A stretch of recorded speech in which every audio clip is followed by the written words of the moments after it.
ప్రజల పాలిట రక్షకులుగా మారాల్సిన పోలీసులే ప్రజలపై రాక్షసులుగా ప్రవర్తిస్తే దాని పర్యవసానం ఏ విధంగా ఉంటుందో జత్వాని కేసులో మనకు అర్థమవుతుంది. నారా చంద్రబాబు నాయుడు గారు మాజీ ఉన్నప్పుడు అంటే 2019 నుంచి 24 వరకు ఆయన ఒక మాట చెప్తుండేవాడు. వైఎస్ఆర్సీపీ హయాంలో ఎక్కువగా స్టేట్ స్పాన్సర్డ్ టెర్రరిజానికి వీళ్ళు ఉసిగొలుపుతున్నారు వైఎస్ఆర్సీపీ వాళ్ళు అని చెప్తూ ఉండేవాళ్ళు. బహుశా అప్పుడు మనకు అర్థమై ఉండదు అది. ఎందుకంటే స్టేట్ స్పాన్సర్డ్ టెర్రరిజం ఏంది, ఇంత బాగా పాలన జరుగుతుంటే ఏది కూడా నా అక్క చెల్లెమ్మలు, నా అన్నదమ్ముళ్ళు, నా అవ్వతాతలు అని చెప్పి వైఎస్ జగన్మోహన్ రెడ్డి ఇంత బాగా ముద్దులాడుకుంటూ చెప్పుకుంటూ పోతుంటే ఈ స్టేట్ స్పాన్సర్డ్ టెర్రరిజం అన్న మాట చాలా డెప్త్ మాట, ఎవ్వరికి అర్థం కాలేదు అది. ఈవెన్ జత్వాని కేసు తెర మీదకు వచ్చే వరకు ఎవ్వరికి ఆ మాట అర్థం కాలేదు. చేతిలో అధికారం ఉంటే ఏమైనా చేసేయవచ్చు అన్న అహంకారం పోలీసులకు బాగా తలకెక్కిపోయి ఉండింది. అందరూ కాదు, కొంతమందికి. మరి అటువంటి ఆలోచనలతో ఉన్న పోలీసులు ఈనాడు భారీ స్థాయిలో ఇరుక్కోబోతున్నారు, చిక్కుల్లో పడబోతున్నారు.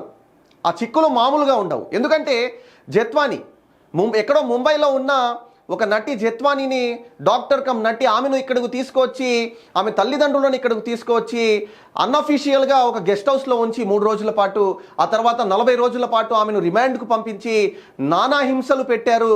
నరకయాతన అనుభవించింది ఆ అమ్మాయి. అదేవిధంగా ఆమె తల్లిదండ్రులు, వృద్ధ తల్లిదండ్రులు అంటే ఆ నరకయాతన ఏ విధంగా ఉంటుందో మనం ఊహించుకుంటేనే ఒళ్ళు గగ్గుళ్ళు పొడుస్తుంది. మరి అటువంటి కేసులో అనవసరంగా ఇరికించిన ఆ పోలీస్ అధికారులను ఏం చేయాలి? ఇప్పుడు రైట్ గవర్నెన్స్, సరైన ప్రభుత్వం ఏర్పడింది, సరైన విధంగా శిక్ష పడబోతుంది అన్నది మనకి ఇక్కడ క్లియర్గా అర్థమవబోతుంది.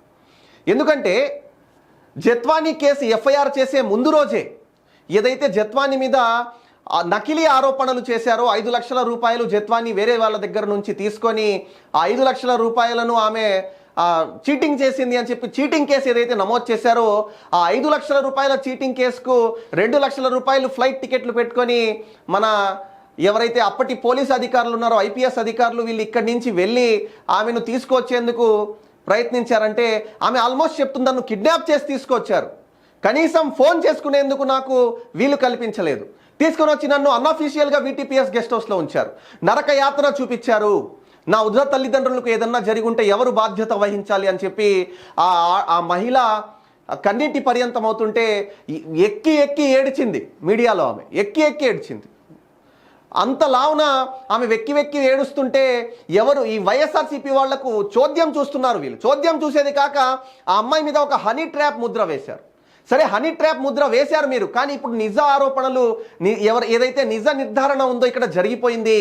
2 అధికారులను డీజీపీ తిరుమలరావు, ఆయన ద్వారకా తిరుమలరావు గారు, 2 ఎవరైతే ఆ ఇబ్రహీంపట్నం స్టేషన్లో ఐఓగా, ఇన్వెస్టిగేటివ్ ఆఫీసర్గా వ్యవహరించారో అప్పటి ఆయన సిఐని, ఇన్స్పెక్టర్ను, అదేవిధంగా జోనల్ ఏసీపీగా ఎవరైతే ఉన్నారో అప్పుడు వెస్ట్ జోనల్ ఏసీపీగా 2ని కూడా సస్పెండ్ చేసింది.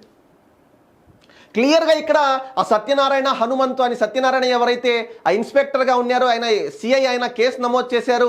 అదేవిధంగా ఆయన ఏసీపీగా ఎవరైతే వ్యవహరించారో హనుమంతరావు, 2ని కూడా సస్పెండ్ చేసింది నిర్మోహమాటంగా. నెక్స్ట్ ఎవరు? హూ ఈజ్ నెక్స్ట్ ఎవరు? తర్వాత వంతు ఎవరిదంటే ఇక్కడ మనకు క్లియర్గా అర్థమైపోతుంది. పిఎస్ఆర్ ఆంజనేయులు, కాంతిరాణ టాటా, విశాల్ గున్ని, నెక్స్ట్ వీళ్ళే అన్నది ఇక్కడ మనకు అర్థమవుతుంది. ఎందుకంటే ఇక్కడ నేను నిన్న మీకు ఒక విషయం చెప్పుకొని వచ్చాను.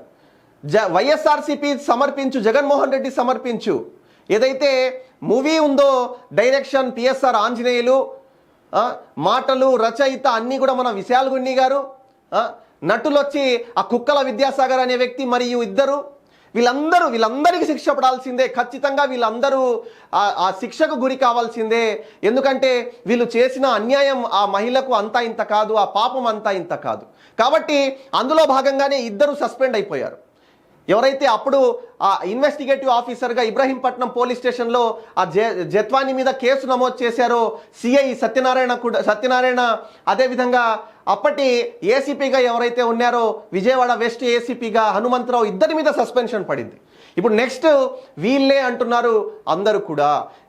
అసలు ఈ విషయం అంతా ఎక్కడ తెర మీదకు ఎక్కువ ఇంత స్పీడ్గా ఇది మూవ్ అవ్వడానికి కారణం ఏంటంటే అందులోనే ఉన్న కొంతమంది పోలీస్ అధికారులు అప్రూవర్లుగా ఎప్పుడైతే మారారో తీగలాగితే డొంక కదులుతుందన్నట్టుగా అందరూ చిక్కుల్లో పడిపోయారు. అంతే, అన్యాయం మోసం ఎప్పుడు కూడా ఎక్కువ రోజులు దాగదన్నట్టు ఇక్కడ మనకు క్లియర్గా అర్థమైపోతుంది. ఆ ఇద్దరు అధికారులను ఆల్రెడీ సస్పెండ్ చేసేశారు. ఇక 1 IPSలు అన్నది కూడా ఇక్కడ మనకు అర్థమవుతుంది. కాబట్టి ఇటువంటివి చేసేటప్పుడు అధికారం ఎప్పుడు శాశ్వతం కాదన్న విషయం గుర్తుపెట్టుకొని అధికారం మదంతో అధికార మోహంతో అదేవిధంగా మనల్ని ఎవరు ఏం చేస్తారులే అని చెప్పి ఆ పైశాచికం తలకి ఎక్కేసి ఇటువంటి డబ్బు కోసమో లేదా వాళ్ళ మెప్పు కోసమో అధికారులు ఇటువంటి పనులకు పాల్పడితే వాళ్లకు శిక్ష పడక తప్పదన్నది, వాళ్ళపై చర్యలు తప్పక ఉంటాయన్నది అధికారులు కూడా గుర్తుపెట్టుకొని ఇటువంటి ఏవైతే అరాచకాలు ఉన్నాయో ప్రభుత్వానికి సహకరించకుండా, ఏ ప్రభుత్వమైనా సరే, చంద్రబాబు నాయుడు గారు ఇటువంటి వాటిని ఉపేక్షించరు, అసలు ఎంటర్టైన్ చెయ్యరు అసలు. కాబట్టి వీళ్ళందరికీ కూడా శిక్ష పడబోతుంది, వీళ్ళందరూ కూడా శిక్షకు గురి కాబోతున్నారు అన్నది మనకి ఇక్కడ క్లియర్గా అర్థమవుతుంది.